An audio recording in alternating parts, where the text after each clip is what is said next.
So if you pick up a game controller right now, even if you haven't played a 3D platformer since like the late 90s, I bet your thumb instinctively knows the rhythm. Oh, completely. That double jump. Exactly. The double jump and then the glide. It's this visceral, retained physical memory.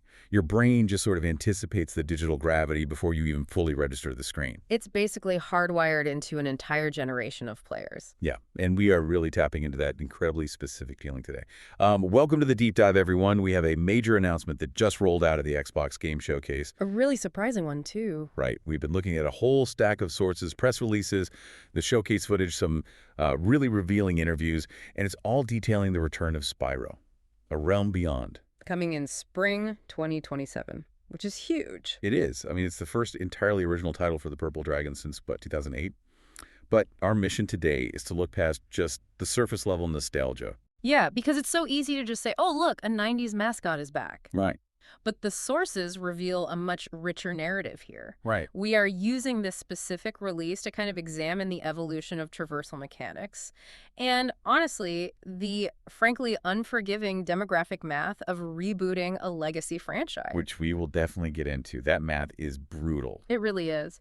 Plus, there's this very deliberate tonal shift happening here that exposes a glaring gap in the broader modern gaming industry. So I want to start with just the sheer technical ambition laid out in these showcase notes. Yeah. Because it immediately signals that this isn't just a cheap retro throwback, Right, they're going big. They're launching on Xbox, PlayStation 5, PC, and notably the Nintendo Switch 2. Which is a formidable technical challenge. Yeah. To me, that list isn't just marketing copy. It tells us they are building a game that scales from, like, super high-end rigs all the way down to portable hardware. And that's tough when you look at what they're actually trying to achieve on screen. Exactly. I mean, they brought back Tom Kenny to voice Spyro. The character has his signature quiff. The visual identity is totally intact. But when you read the interview with creative director Lou Studdard, the physical act of playing this game, it's totally different. Yeah, it's undergoing a profound transformation. The shift in traversal is, it's fundamental to understanding what this game even is. Break that down a bit for us. So Studdard details how the core movement has been completely re-engineered. Think back to those original classic titles. You were dealing with very limited verticality. Right, it was mostly horizontal. Yeah, Spyro could jump, and he could glide from a high point to a lower point. The design was heavily constrained by the tech of the time. But in A Realm Beyond, Studdard explains that players can actually take flight at any moment. Wow. They are, and I'm quoting him here, leaning into the true capabilities of being a dragon. Okay, the analogy I keep thinking of, it's like the difference between a dart and a drone. Oh, I like that. Because in the classic games, gliding was essentially falling with style. You jumped off a cliff, you were the dart, and gravity was always going to win. You were just trying to stretch out the distance before you inevitably hit the floor. Exactly. But what Studdard is describing sounds more like piloting a dynamic-powered glider. You aren't just fighting gravity anymore. Right, you're actively reading the environment to sustain altitude. Yeah, he talks about diving to build kinetic speed. And this is the crazy part, using your fire breath to ignite campfires scattered across the map. Which generate thermal updrafts. Yes, and if you fly into them, you get the lift needed to keep going. But, how exactly does that change the fundamental design of a level? Well, it changes everything. It completely shifts the balance of player agency. How so? Think about a vintage platformer.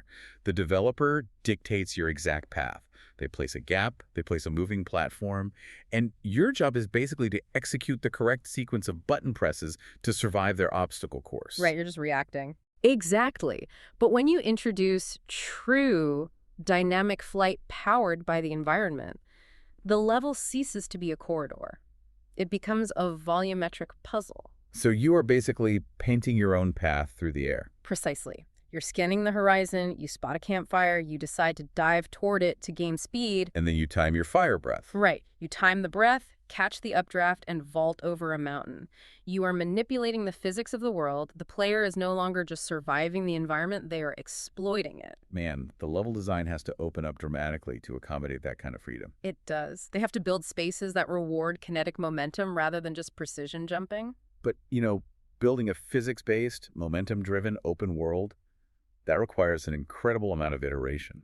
And risk. A lot of risk. You can't just mandate that kind of fluid mechanics on a rigid corporate spreadsheet. Yeah.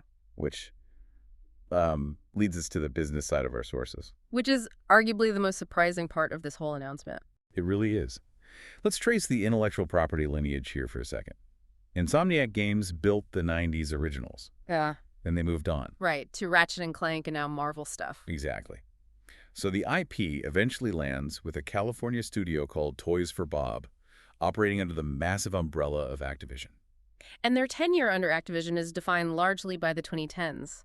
Toys for Bob took the Spyro universe and spun it off into Skylanders. Oh, right. The toys-to-life craze. Yeah, a multi-billion-dollar phenomenon. Purchasing physical plastic action figures unlocked those specific characters inside the digital game. I remember kids going crazy for those. Huge. And then they later returned to the source material to build the Spyro Reignited trilogy in 2018. Which was a really well-received remake. Beautifully crafted. A ground-up remake of the first 3 games. So they really possess this intimate historical knowledge of the character's digital soul. Right. But the plot twist in our sources today is that Toys for Bob is no longer a subsidiary of Activision. Nope. They spun out. They are now a fully independent studio and Spyro. A Realm Beyond is an independent venture. Now, I have to say, the prevailing internet narrative always cheers for the indie studio breaking free from the giant publisher. It's a great underdog story. It is. But I have a hard time buying the romance of it, to be honest. Oh, really? Yeah. Where does your skepticism come from? Well, look at it pragmatically. Mm-hmm. If you are operating under Activision, you have access to a bottomless marketing budget, infinite technical resources. That's true. When you go indie, especially making a AAA scale multi-platform game for 2027, that financial safety net just vanishes. It's definitely a high-wire act. Right. And Paul Yan, the longtime studio boss, gave this interview where he claims independence allows them to return to the kinds of welcoming, whimsical games they are most passionate about. Yeah, he says they want to be artisans of positive, handcrafted experiences. But doesn't the terrifying reality of keeping an independent studio solvent force you to be, like, more commercially risk-averse? How does losing your funding actually make the art better? That is a very fair question, but it forces us to examine how the Activision era actually functioned day-to-day for Toys for Bob. Okay, what was it like? Well, when a studio is producing a toys-to-life franchise like Skylanders, their digital development cycle is entirely subordinate to international plastics manufacturing. Oh, wait. Because they have to physically ship the toys? Yes. To Walmart, to Target, everywhere. Oh, wow. I didn't even think about that. The molds for the plastic figures have to be finalized, manufactured in overseas factories, shipped on cargo boats, and placed on retail shelves by a hard, unmoving holiday deadline. That's insane. So if the creative director decides in July that a character's jump mechanic needs tweaking, it is too late. The physical toy is already locked. And the digital game must hit the shelves the day the toys do. Exactly. That kind of rigid, physically constrained pipeline actively suffocates mechanical iteration. Okay, the supply chain aspect makes total sense. The tail was literally wagging the dragon. Yes, exactly. So when Paul Yan talks about a return to handcrafted games, he is drawing a direct contrast to that era of mass-produced, factory-dictated development. Got it. Independence removes the manufacturing pipeline from the equation entirely. Meaning they have actual time. Right. If Lou Studdert needs an extra 3 months to make sure the thermal updraft physics feel perfectly satisfying to play, the studio can make that call without worrying about 500,000 plastic figures gathering dust in a warehouse somewhere. Wow. So they are trading financial security for absolute creative agility. That's exactly it. Okay, well, that makes the artisan, quote, feel much more tangible. They aren't just talking about the art style. They're talking about the freedom to iterate on the literal feel of the game. Which is everything for a platformer. It is. But that brings us to the demographic math in our sources. Yeah. And it is undeniably brutal. It's the uncomfortable truth of rebooting nostalgia. Even with total creative freedom, an independent studio launching a game of this scale needs a monumental audience to break even. And the nostalgic audience they're targeting is, well, they're aging out. The passage of time forces a very delicate, complex design challenge here. Let's run the numbers from the data in the articles. The people who fell in love with the original PlayStation games in 1998, they are now firmly in their 30s or early 40s. Right. And the second wave of fans, the kids who discovered the character through Skylanders a decade ago, they are now in their 20s. Yep. So your built-in fan base consists entirely of adults with mortgages, yet you are making a game about a brightly colored, wisecracking purple dragon. Which means your true target audience has to include actual 8-year-olds in 2027 who have never even heard of a PlayStation 1. Right. So you have 3 distinct, totally disparate generations that all need to feel like this game was made specifically for them. It's quite the needle to thread. It reminds me of the tightrope Pixar has to walk with their films, you know? Oh, that's a perfect analogy. Because a modern Pixar movie has to deliver vibrant colors, kinetic animation, and physical comedy just to keep a theater full of 6-year-olds entertained. But beneath that surface layer? Yeah. The writers weave in these sophisticated emotional themes and nostalgic resonance specifically engineered to hit the misty-eyed parents who actually bought the tickets. The parents are the ones with the wallets. Right. And Toys for Bob has to do the video game equivalent of that. But instead of just sitting and watching for 2 hours, the audience has to actively interact with it for, like, 30 hours. That Pixar analogy is incredibly fitting, particularly regarding this concept of friction in game design. Friction, like difficulty. Basically. Yeah. How do you design mechanics that satisfy the 35-year-old veteran while remaining accessible to the modern 8-year-old? Right. Paul Yan mentions their goal is to provide a welcoming entry point for all players and to appeal to the inner child in all gamers. Which sounds great on a press release, but practically how do you execute that? Because let's be honest, nostalgia is a liar. Oh, a massive liar. The games we remember playing in 1998 were incredibly clunky. The camera angles alone. The camera angles were atrocious. Yeah. The hitboxes were unfair. The save systems were just punishing. That is the core challenge. You cannot give the 35-year-old the game as it actually existed. You must give them the game as their inner child remembers it. The memory smooths out all the rough edges. This is why keeping Tom Kenny's voice and the specific visual quirks, like the quiff, are so vital. They act as psychological anchors. Exactly. They signal to the older player's brain, hey, you are home. This is the character you know. So it's basically sleight of hand. Very much so. You use the familiar voice to distract them while you completely rip out and replace the engine underneath. It is entirely sleight of hand. The underlying friction of the 90s is eradicated. Replaced by the thermal updrafts and dynamic flight. Right. The clunky jumping is replaced by a sophisticated, momentum-based physics system that modern children who have grown up on highly polished fluid games just expect as a baseline. That's fascinating. So the older player perceives the game as classic and faithful, while the younger player experiences it as completely cutting edge. Win-win. But, bridging that generational gap through modern mechanics is one thing. Toys for Bob is attempting to bridge it through tone as well. Yes, and this brings us to a really fascinating macro trend discussed in our sources. The brightness deficit. Brightness deficit, exactly. The developers are explicitly calling out a lack of joy in modern gaming. Because if we rewind back to that original 1998 era, the landscape was saturated with 3D platformers. Banjo-Kazooie, Crash Bandicoot, Mario 64. Yeah. Colorful, bouncy, family-friendly adventures were the dominant commercial genre. Today, outside of Nintendo's very specific ecosystem, that genre has all but vanished from the AAA high-budget space. It really has. The contrast is stark, especially when you look at the trajectory of the original creators. Yeah. Insomniac Games, the studio that birthed this colorful, optimistic dragon, they're currently owned by Sony and developing Marvel's Wolverine. Right.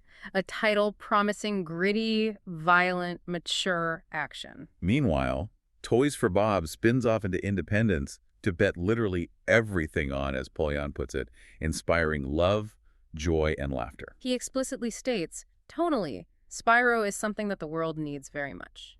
I have to ask you, why did the rest of the industry abandon joy? It seems like such an obvious market to cater to.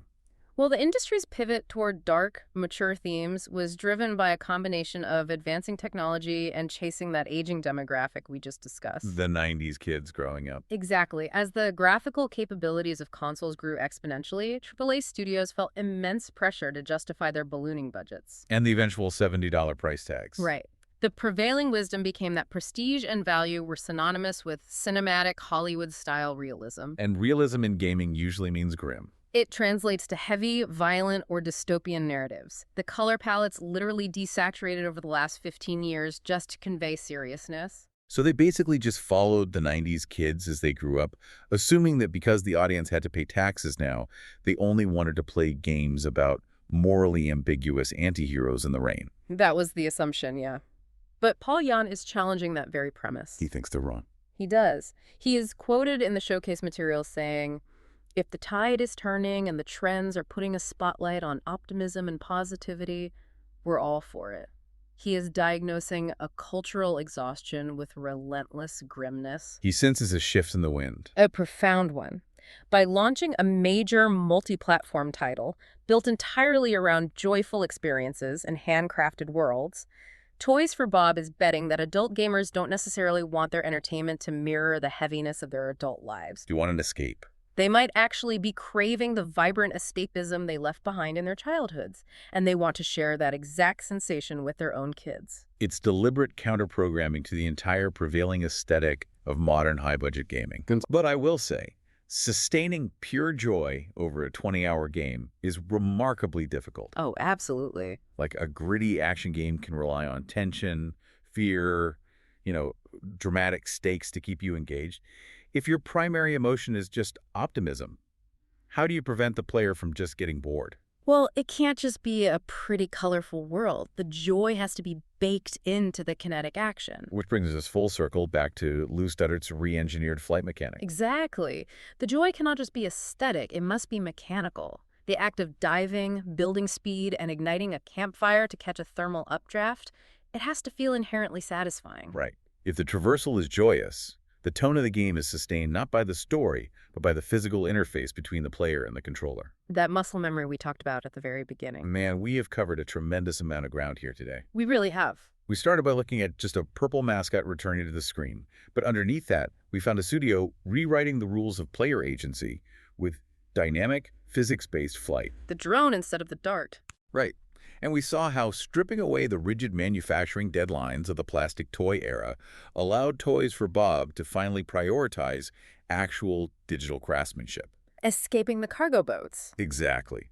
Then we unpacked the complex demographic strategy required to satisfy 35-year-old nostalgia purists while delivering the fluid momentum demanded by today's 8-year-olds. The Pixar tightrope. And stepping back, we recognize the sheer audacity of an independent studio attempting to single-handedly correct the AAA industry's brightness deficit. It is a multifaceted gamble that relies on absolutely flawless execution. Yeah. But if their thesis holds true, the implications for the wider industry are substantial. I'm really curious where you think this leads if they succeed. Like, what happens if this actually works? Well, consider the corporate reaction if Spyro, A Realm Beyond, dominates the sales charts in spring 2027. Right. If an independent studio proves that a massive, multi-generational audience is hungry for vibrant, optimistic escapism, it will shatter the assumption that AAA budgets require gritty realism. Oh, wow. You might see the major, publicly traded publishers suddenly scrambling to resurrect their own dormant, brightly colored franchises. A single, overwhelmingly successful release centered on love, joy, and laughter could force the entire industry to reevaluate the lucrative power of optimism. It could spark a literal renaissance of color across the platform. It really could. We will see if the dragon can actually shift the tide. Thank you all for listening to this deep dive. As you go about your day, think about the media you're consuming. Are you gravitating toward the heavy and the cinematic, or are you secretly craving a bit of that unadulterated aerodynamic joy? We'll catch you on the next one.